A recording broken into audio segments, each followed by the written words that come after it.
Hay nako bakla ka. Bakit pa kasi ako sa'yo tinamaan?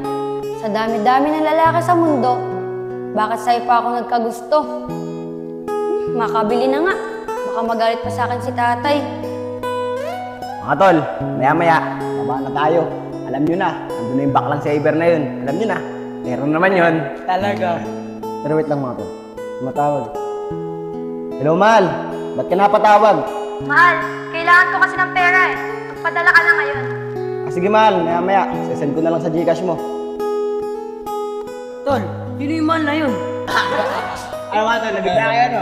Hay nako, sabi ko na nga ba eh, tama yung kutob ko na pineperahan lang niya pong si Best Iber. Sa kabilang tindahan na nga ako makabili. Baka pagalitan pa ako ni tatay. Pero dapat kailangan ito malaman ni Best Iber. Ito talaga si parang nga pong. Taglan natin magkakaibigan. Hindi mo naglilihim ka pa sa amin. Kaya nga para pong, may jowa ka na pala, di mo sinasabi sa amin. Mga tol, ganyan talaga mga diskarte ng mga pobre katulad ko. Ay nako, napakaswerte talaga ay kumare. At ang laki ng bayad. Tayo na naman kinita ko. Uy, Bes! Wait lang! Buti nakita kita! May sasabihin ako sa'yo importante. Tara ka dito, muna tayo. O sige, ano na naman ba yung sasabihin mo? Baka mamaya paninira lang sa boyfriend ko si Apong ha. Mag-init na naman ulo ko sa'yo. Bes, yung sasabihin ko sa'yo, totoo to. Huwag ka sana magalit sa akin. Kanina kasi, inutusan ako ni tatay, bumili sa tindahan. Nakita ko si Apong, nakatambay doon. May katawagan pa nga eh. At ang tawagan nila, mahal. At ang sabi pa ni Apong, isesenda lang daw yung pera sa Gcash ng babae. Yan ang abi sinasabi ko eh. Kaya dapat talaga, hindi tayo nagpapansinan. Dahil puro na lang paninira sasabihin mo. Abot sa boyfriend ko. Alam mo Shane, nagpapansin na kita eh. Siguro may gusto ka sa boyfriend ko si Apong, kaya lagi mo sinisiraan sa akin. Alam mo ikaw bakla ka? Hindi ko sinisiraan yung boyfriend mo. Sinasabi ko lang yung totoo at kung ano yung narinig ko. At saka yung sinasabi mo nagkakagusto ako sa boyfriend mo, iyong-iyo na. Naku Shane, tigil-tigilan mo ka ako. Tandaan mo to ha. Simula ngayon, wala na akong pakialam sa'yo. At wag mo na akong tawagin bes. Dahil wala akong pakialam sa buhay mo. Che! Grabe naman yung baklang yun. Sabihin ba naman ako nagkakagusto sa boyfriend niya? Iyo, sayong-sayo na.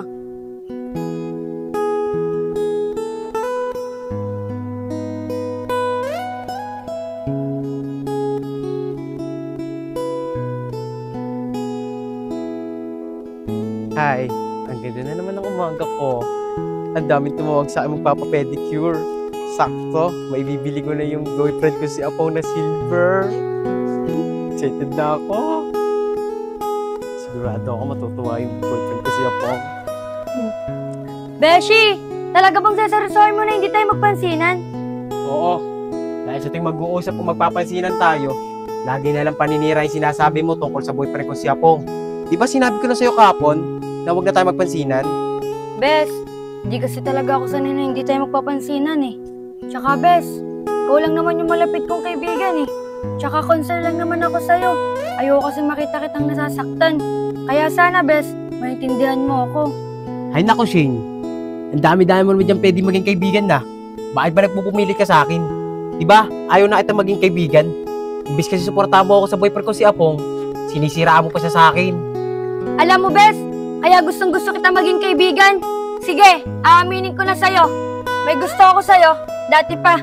At kahit ganyan ang pagkatao mo, at may pagkapuso kang babae, tanggap pa rin kita.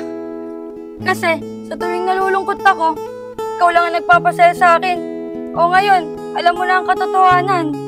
Naku Shane, tigil-tigilan mo ako sa kadrama mo.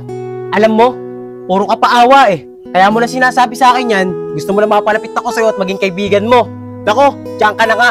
Maliliit pa ako sa mamarikuran ko. Hindi ko pa mabibili ng regalo yung boyfriend ko si Apong.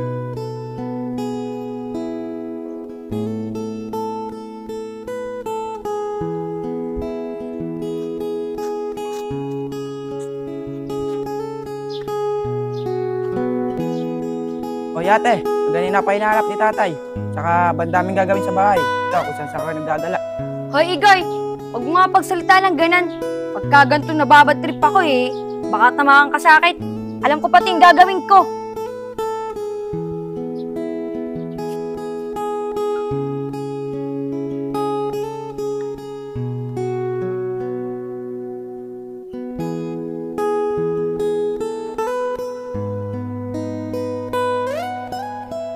Pare nga bong, ba't kaya hindi natin nakita yung bakla kahapon? Matagal natin sa tambayan, hindi man siya dumaan. Mga tol, alam nyo ba, baka may ibang jowa ng baklang yun. O kaya, jumuti na sa iba. Mga tol, wala akong paalam sa baklang yun. Kahit may jowa pa siya, o siya dumuti. Ang malaga, perahan ko siya. At may pangmerienda tayo. Ito na pong, ay na pala yung baklang cyber eh. Mga tol, ayos. Tayo. Hi boys! Boys, babe! Pasensya na kahapon na. Hindi ko kayo napuntahan. Problema kasi ako eh. Okay lang yun, babe. Walang problema sa amin yun. Di ba, mga tol? Oo, Iber, wala problema sa amin yun. Kaya nga, Pero, babe, ano ba yung naging problema mo kahapon? Kaya hindi mo kami napuntahan. naku babe. Nag-away kasi kami ni Shane kagahapon at kaganina. Kaya hindi ko kayo napuntahan. Alam mo babe, sa tuwing nag-uusap kami ni Shane, lagi kanya sinisiraan sa akin. Babe, alam ko naman na hindi mo gagawin sa akin yun. Nalokohin ako. Dahil malaki ang tiwala ko sa iyo eh. Ano, babe? Sinisiraan ako na sin sa'yo. Bakit? Ano naman sinasabi niya tungkol sa akin? Kaya nga, Iber, sinisiraan ni Shane, siya kung sa'yo. Kaya nga, Iber, wala namang ginagawa tong tropa ko sa'yo na masama eh. Babe, kagahapon kasi, nakausap ko si Shane. Ang sabi niya sa akin, habang inuutosan daw siya ng tatay niya, nakita daw niya kayong tatlo sa tindahan. Babe, narinig ka niya, may kausap pa daw babae. At ang sabi mo pa nga eh, sesenda mo pa daw sa Gcash ng pera. Babe, totoo ba yun? Naku, babe, huwag ka maniniwala dun. Wala akong kausap sa cellphone. Totoo nga yan eh. Natambay lang kami doon sa tambayan. Di ba nga, mga tol? Oo nga, naantay ka namin. Pinag-uusapan ka namin, nahintayin ka namin. Sa may baba sa tambayan. Eh, hindi ka naman dumating eh. Kaya nga eh. Babe, sorry na talaga ha. Pero, may good news ako sa'yo. Alam ko, magugustuhan mo to. Ano naman yan? Ka babe, oh. Sana all. Mukhang maganda yung bibigyan ng bakla na yun. Babe, magustuhan mo sana itong regalo ko sa'yo ha. Pinag-ipunan ko to. Oo, babe. Mamahalin yan, babe ah. Ano babe? Pre, ayos yan na. Kaya nga, pre ah. Mamahalin ko, pre. Babe, di lang yan. May pera ka pa sa akin, tulad ng pangako ko sa'yo. Anong babe yung palad mo? 1, 2, babe, 1,000 sa akin na to ha, panggastos ko. Babe, ikaw na rin bahala manlibre pa merienda sa mga tropa mo ha. Oh, pre, ayos to. Kaya nga. Babe, maraming salamat talaga dito ah. Napakasayang araw na to. Babe, mahal na mahal mo talaga ako, no? Huwag kang mag-alala, babe. Mahal na mahal din kita. At hindi kita yung magpapalit. Babe, pinobola mo naman ako eh. Alam mo, mahal na mahal din kita. At hindi din kita ipagpapalit. Ano boys? Babe, dyan na kayo. Magpapahinga muna ako. Medyo napagod kasi ako eh. Mamaya na lang, sa tambayan. Hey, babe. Bye boys! Pare nga, Pong. Napakaswerte mo talaga sa baklang yun. Kalahay mo yun, binigyan ka na ng pera. May kwintas ka pa. Siyempre naman, mga tol. Kita nyo naman. Ang lakas ng tama sa akin ng baklang yun. Mapasa na ulit talaga kami sa inyo, tol. Kaya nga. Ano, tol? Punta ulit tayo sa court. Pamusta na tayo eh. Tara! Tara na mga tol.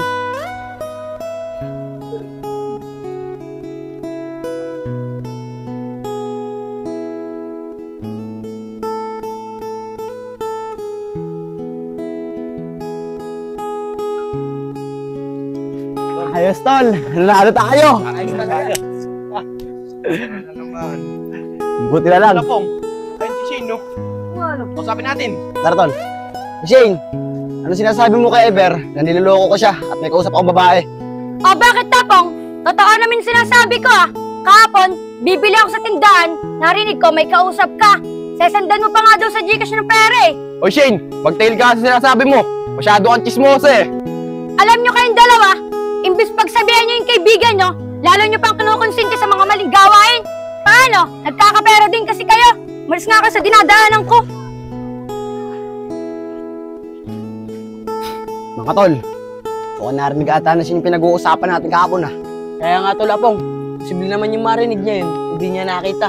Kaya nga, malamang narinig niya yung kapon. Pero mga tol, huwag kayong mag-alala. Sa akin naman naniniwala yung bakla na yun eh. Kaya nga, tol. Tara na. Mga tol, siya nga pala. Tumawag sa akin kanina yung mahal ko. At ang sabi niya sa akin, pupunta raw siya ngayon. Paano yan paring Apong?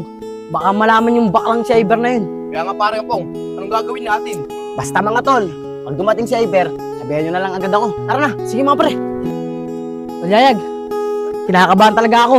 Baka mamaya, mahuli si Apong. Yung baklang si Iber, pag nahuli yun, wala na tayong peperaan. Oscar, hindi yan. Kaya nga tayo nakabantay dito eh. Para hindi makita ni Eber. Nakausap ni paring Apong, jowa niya. Sabagay Yayag, kaya nga tayo nandito para bantayan yung bakla na yun. Kaya pag dumating yun, jamingin natin para tumambay dito. Hi boys!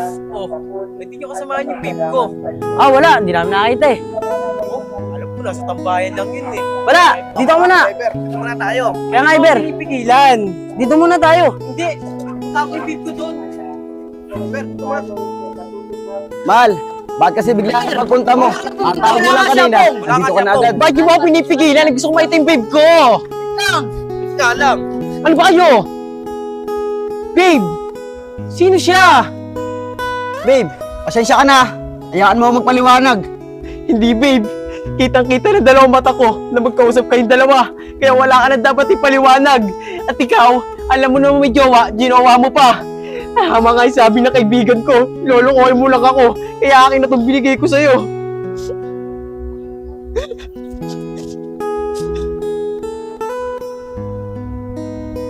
Ikaw, napakasinungaling mo. Akala ko wala kang jowang bading. Diyan ka na nga. Paano yan paring Apong? Wala na tayong hihingihan ng pera. Ang masakit pa nun, iniwa ka pa ng jowa mo. Kaya nga, paano na yan? Ay, dalawa, tigil-tigalan nyo nga ako. Tsaka di ako sanay pa pagbiruan ngayon. Ayan. Tara. Tara, tol. Tapos kong bibigyan lahat. Binili ko pa naman si Silver, lulukohin niya lang ako.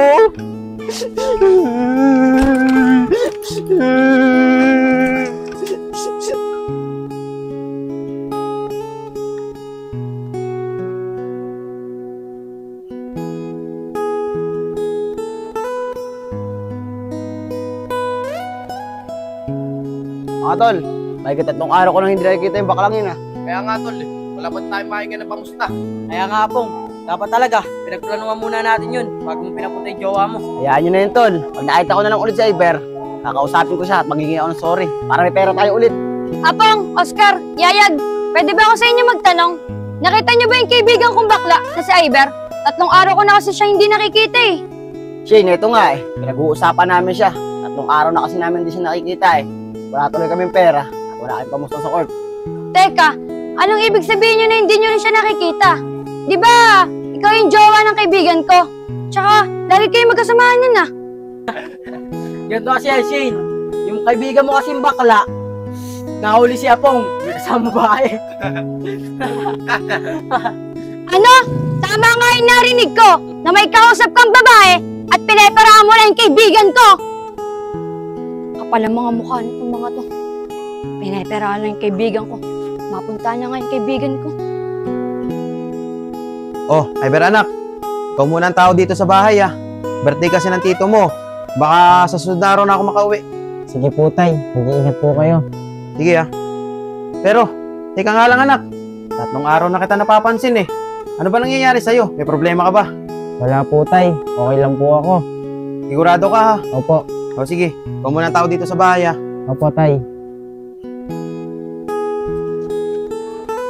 Tito, magandang araw po. Kakamustahin ko lang po sana si Iber. 3 araw ko na po kasi siyang di nakikita eh. Magandang araw naman sa'yo, Shane. Eh, ito, kausapin mo na lang siya. Di ko alam kung ano nangyayari yan. 3 araw na rin kaaganan yan. O paano, maiwan ko muna kayo ah.